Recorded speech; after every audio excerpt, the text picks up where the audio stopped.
In Europe, the salvos of the Second World War had just died down. But the war, even with the defeat of Germany, Italy, and the satellite countries, was not over yet.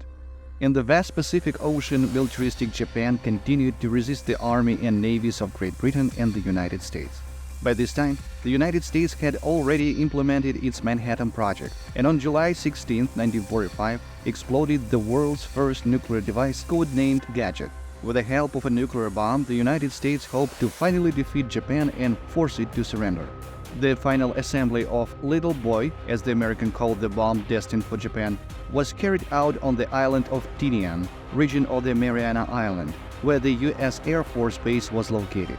It was there, on Tinian, that the top-secret cargo consisting of several boxes was to be delivered. This was uranium-235, and some components needed for all the final assembly of the Little Boy. However, even until now, no one can answer why a whole cruiser was needed to move a not-so-heavy cargo. Any cargo plane or bomb accompanied by fighters could do this. But for some reason, the choice of the American command fell on the heavy cruiser Indianapolis, which had just returned from repairs, which it was forced to undertake after contact with Japanese kamikaze pilot. At the end of July 1945, General Leslie Groves, the military head of the nuclear project, accompanied by Rear Admiral William Purnell and a small group of taciturn men with some sealed boxes, boarded on the Indianapolis. The ship's captain, Charles Butler McVeigh, was given the task of quickly and quietly delivering top-secret cargo to the base in Tinian. McVeigh also did not understand why, for the sake of delivering a few boxes, he would send an entire battleship. But military people, as a rule, don't ask unnecessary questions. However, the strangeness of the secret journey did not end there. They have just begun. It took the Indianapolis only 3 days to deliver the secret cargo. At that time, this was a record. Having delivered the cargo to its destination, the ship received the command to move towards the island of Guam, and from there to the Philippine island of Leyte. Before departing from Tinian, Captain McVeigh requested an escort of anti-submarine equipped destroyers, since the anti-submarine radars of the then-air battleship were weak, but he was refused. According to naval intelligence, no Japanese were seen in the area, which was not true at all. Just along the course of the Indianapolis, at least 2 Japanese submarines were prowling. Be that as it may, the battleship Indianapolis set off on its large voyage on July 28, 1945. It was wonderful sunny weather. The Pacific Ocean fully justified its name, which, by the way, doesn't happen often. Storms and gales are not rare guests on this vast expanse of water. On a fine July day, when the sailors and officers of the ship were already anticipating the end of the war and a return to peaceful life, fate, contrary to their hopes, prepared a terrible lot for them. On July 30th, after midnight, the paths of the American battleship and the Japanese submarine, relatively speaking, crossed. Or rather, their courses converged. The commander of the Japanese submarine I-58, Machizuru Hashimoto, was informed of the data from the nose direction finders, and soon, through the periscope, he saw in the clear moonlight the large silhouette of an American ship. Of course, the Japanese did not understand what kind of ship it was, and they did not care. The main thing is that it was an American ship, a desired target for them. 2 torpedoes were fired at the battleship, then 2 more. 3 of them hit the target. Even for a ship of such a heavy class as the Indianapolis, this was a death sentence. Here it should be said that the Japanese had 2 types of powerful torpedoes, conventional ones and kamikaze ones controlled by sailors, something like a mini-submarines. According to Machizuru's statements, conventional torpedoes were fired. One of the torpedoes hit the engine room, causing a terrible explosion. The ship began to quickly list to the starboard and sink. The submarine initially disappeared underwater. After some time, the Japanese surfaced to fire a second salvo. But there was nothing to shoot at.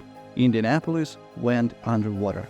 The ship's crew consisted of 1,196 people. Of these, about 300 people drowned with or after the ship. The eerie moments of the surviving crew members are of people in despair jumping straight onto the steel rotating blades of the ship's propellers. About 200 more people died in the first hours after swallowing salt water mixed with spilled diesel, fuel, and machine oil.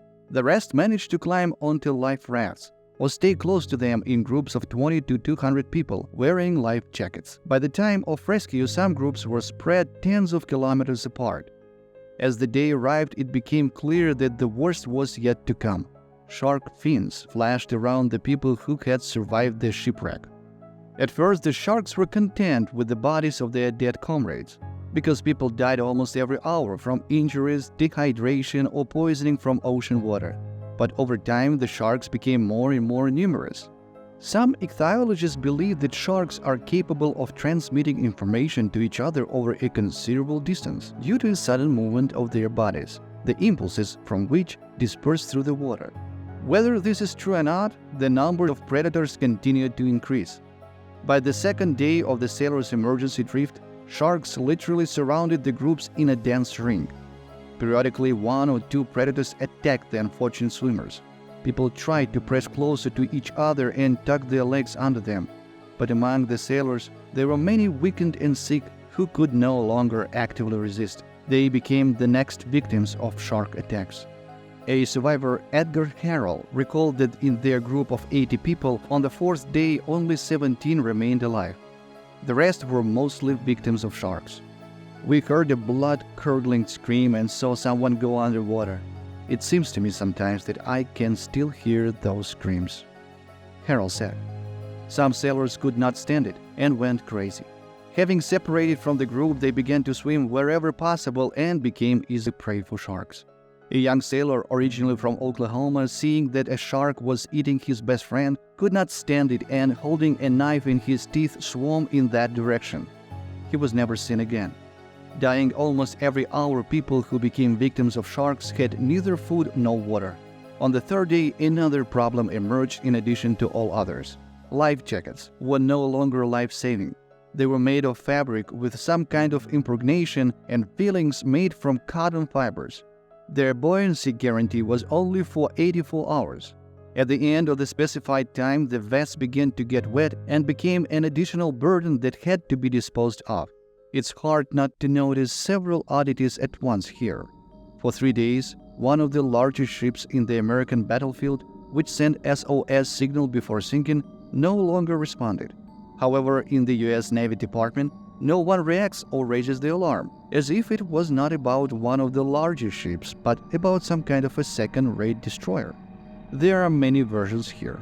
The first thing that comes to mind is negligence. This is the simplest but not yet very plausible version. The time was not peaceful, it was still war. It is possible that the ship fell victim to the secrecy of its previous mission. The naval commanders knew that the ship was involved in some kind of secret operation and decided that it was still ongoing, and a SOS signal was sent in order to mislead the enemy. Or, on the contrary, the Japanese gave a signal to provoke the fleet into certain actions that could be used by the enemy to the detriment of the United States. One can guess here endlessly, since there are still no clear answers, as well as an analysis of the tragedy that happened. Chance helped the rest of the crew. On the fourth day after the crash, the commander of a Lockheed Ventura bomber was flying by a group of people drifting in the ocean. Lieutenant Wilbur Gwynn noticed them and reported this to the dispatcher. Only after this, seaplanes and 6 ships were sent to the indicated square. The seaplane that flew earlier than the others picked up the first group of lucky 56 people. Not everyone entered the cabin, and some people sat right on the wings. People could no longer stand or even sit. After drinking water, many immediately fell asleep or fell into oblivion. The ships of the American fleet searched all the surroundings water for several more days, picking up small groups of survivors and individuals still afloat. In total, 321 people were saved. 5 of them never made it to shore, dying along the way. Almost all these rescued needed emergency medical care. The ship's captain, Charles McVay, also survived. He became the only ship commander during the entire war to appear before a military tribunal. He was blamed for the fact that the ship did not move in zigzags in order to evade meeting enemy submarines, but was moving in a straight line. However, this measure was already outdated by that time, and the Japanese had adapted well to the zigzags of ships. This was confirmed by the commander of the Japanese submarine, Mochitsura Hashimoto, who was captured at the end of the war and spoke at the trial as a witness.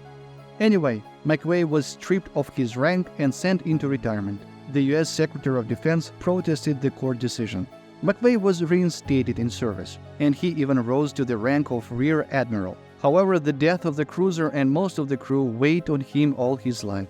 And after many years, McVeigh continued to receive threats and curses from relatives of dead sailors. Unable to withstand the psychological pressure and perhaps considering himself the culprit of the tragedy, McVeigh shot himself on the lawn near his house in 1968. In 1990, Michitsuru Hashimoto met with the remaining Indianapolis sailors and received their forgiveness. In 2001, the leadership of the U.S. Navy officially dropped all charges in the death of the cruiser against the commander of the Indianapolis, Charles McVeigh. In 2017, the site of the cruiser's sinking was discovered and some of its remains were brought to the surface. But this time, only 18 Indianapolis crew members remained alive.